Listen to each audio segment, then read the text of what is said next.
Les urpes angelicals.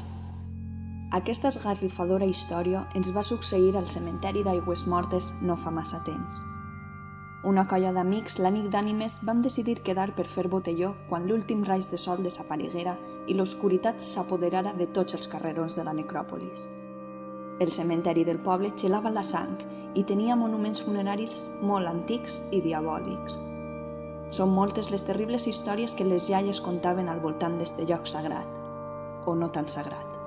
Malvades criatures i dimonis apareixien de dins de terra segons els antics relats.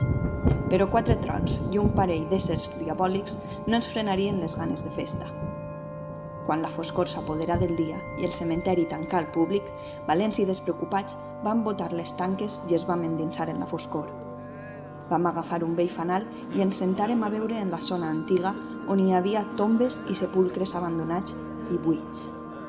Un de nosaltres començà a narrar històries mentre els altres, seguts davant seu, fèiem ombres amb les llanternes dels telèfons.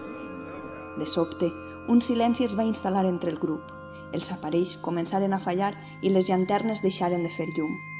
El que estava contant les històries, amb l'única llum d'un vell fanal, no entenia per què tots el miràvem amb ulls penetrants i freds.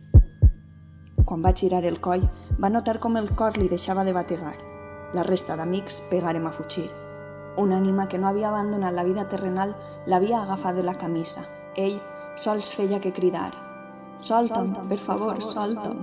Al dia següent el trobaren mort enganxat en les mans d'un àngel blanc de marbre d'una de les tombes. Des d'aquell moment, cada nit d'ànimes se sent gemegar al cementeri amb uniosos crits. Ànimes que vaguen per tot arreu. Amic, estàs ahí? Ets tu?